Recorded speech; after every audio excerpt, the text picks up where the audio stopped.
it's Christine and welcome to our family budget. So today is, share ko sa inyo yung aming recipe sa lumpia. Tangingin ng aso. Maglulumpia. Actually, na-share ko na to noon pa, pinakalumang videos ko. Pero, that time, gabi namin yung ginawa. Kaya hindi masyadong Tapos, nag-iba na kasi yung timpla ni Papa ngayon. Ito talaga, ito yung pinang-business namin dati. Kaya, today is, i-share namin sa inyo kung ano yung makapanglalagay ni Papa dito. Okay?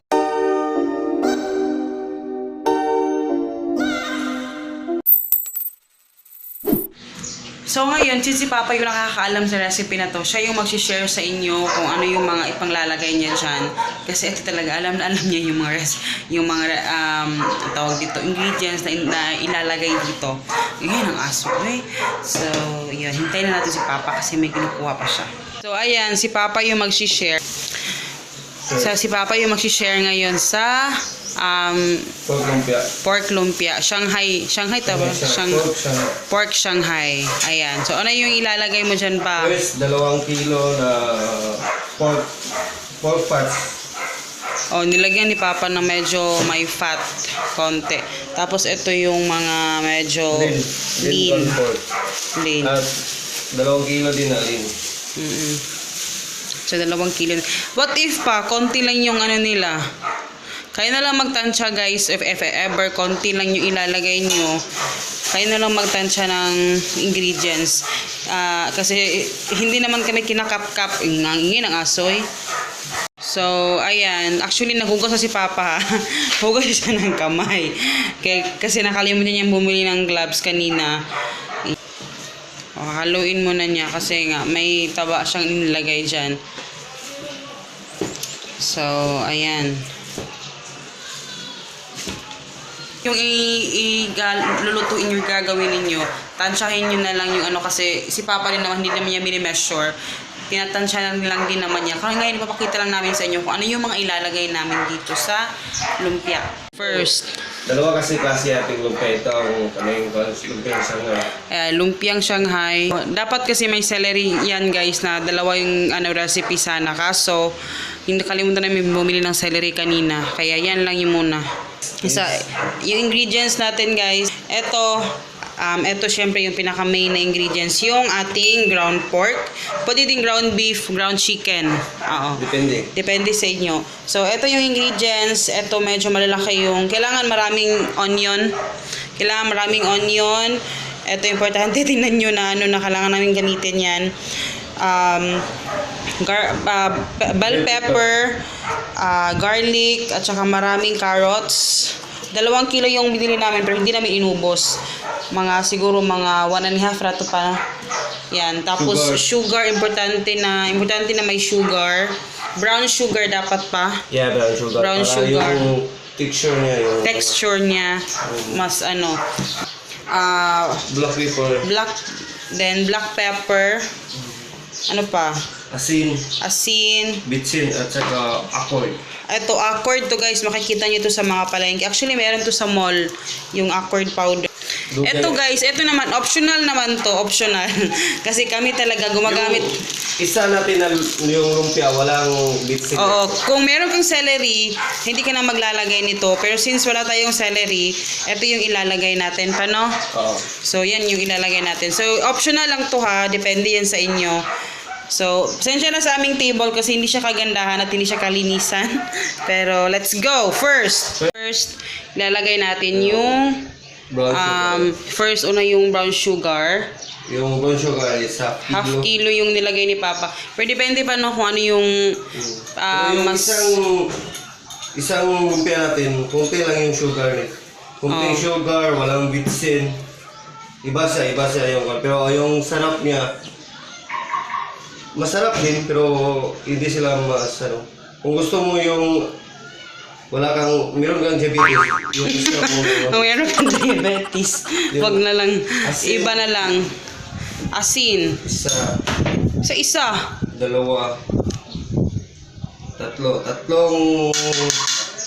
Tatlong spoon na asin at saka paminta. Paminta is 2 spoon. Actually, tinatansya lang niya ni Papa. Hindi talaga niya inaano yan. Kutsara ng paminta. Dalawang kutsara ng paminta. And yung ating bitchen. Isa.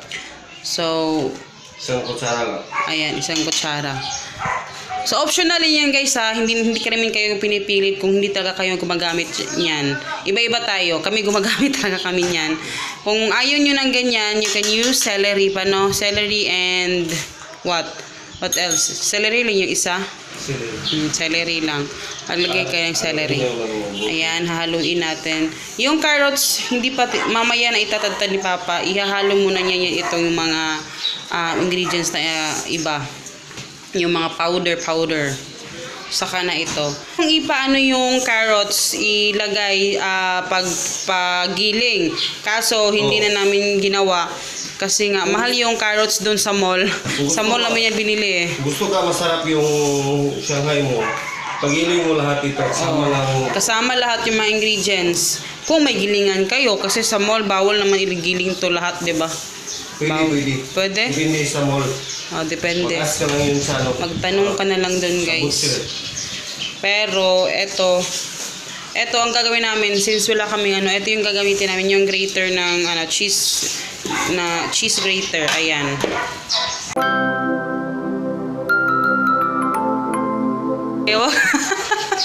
Huwag po nating i-judge.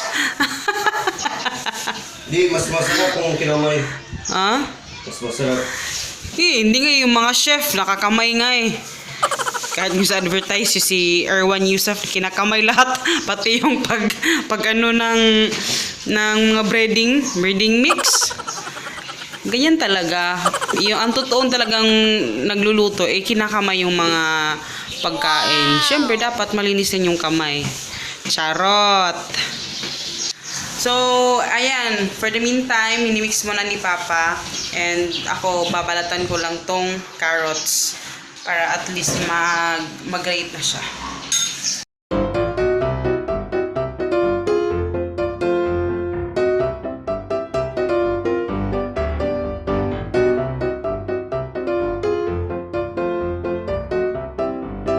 So, ayan guys, ito na yung itsura niya.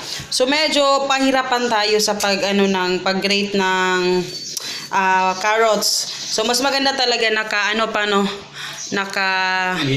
giling talaga lahat.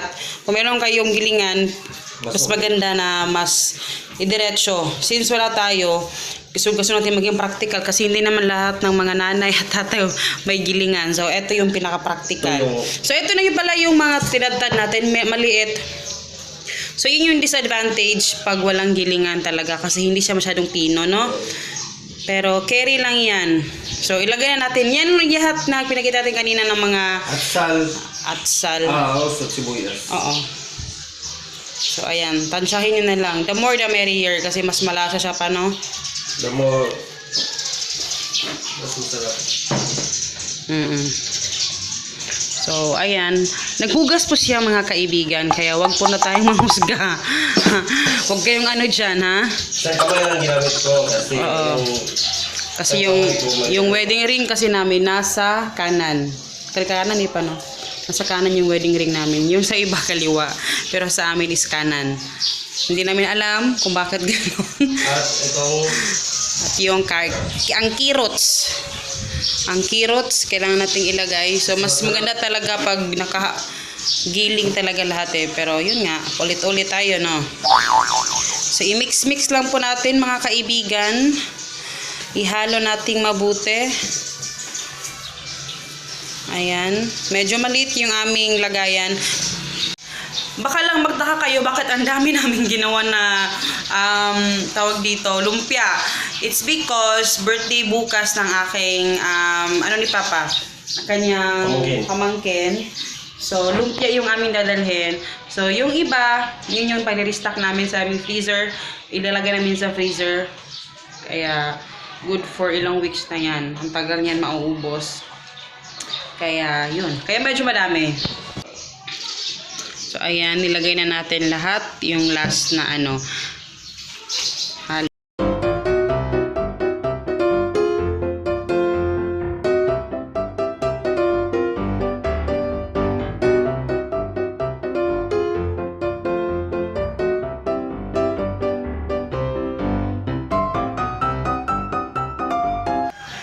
abangan nyo mamaya yung technique ni Papa. Ituturo niya sa inyo kung paano yung yung proper na pag-wrap ng lumpia.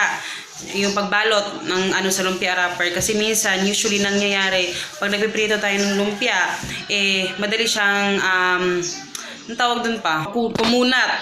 Ayun, mabilis siyang kumunat. So, may technique dun kung paano i-wrap yung lumpia. So, mamaya abangan ninyo. So, for now, kailangan mo natin siyang i-marinate.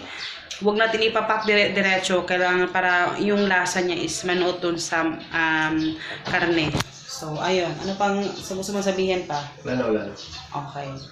So, Takpan ko na to at mamaya after lunch. Gawin mo. So, ang awkward di Papa. So, mamaya after lunch, balikan natin yan. So, kakain muna kami. And, ayun. After 20 to 30 minutes, balikan natin. Eto na yung mixture natin, guys. So, na-marinate na natin siya. Di ba pa? So, kanina hindi ko napakita sa inyo yung lumpia wrapper.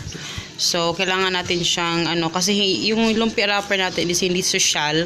Kung gusto mo yung social, meron doon sa mall. So, ito yung proper na pag, guys. Hi, guys! Look, may Jackies! So, ayan.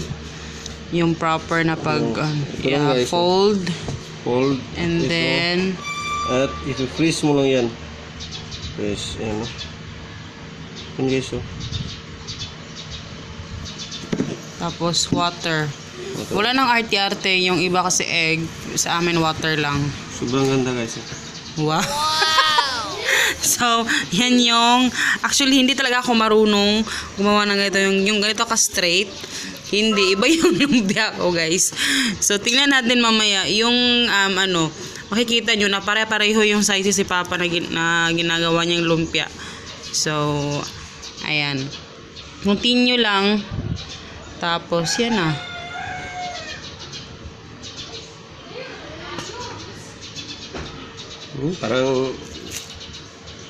Parang merong measurement.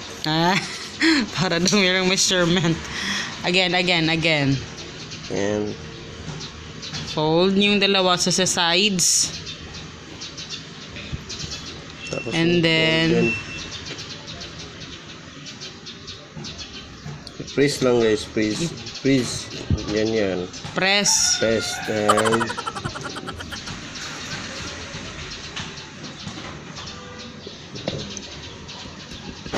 Yan. Ganyan lang po siya mga kaibigan. Ayan. So, continue lang po natin yung paggawa. So, for the meantime, habang nag-ano si Papa, ako naman yung nito. Separate. So, ayan.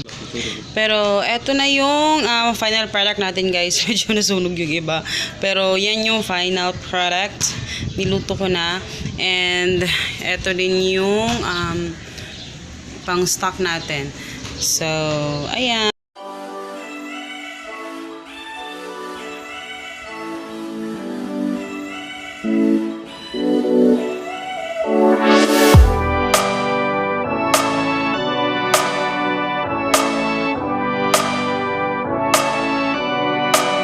Like this video kung nagustuhan niyo, kung gusto niyo mga ganitong videos, at saka marami pa kaming recipes na i-share sa inyo. Sobrang dami pa.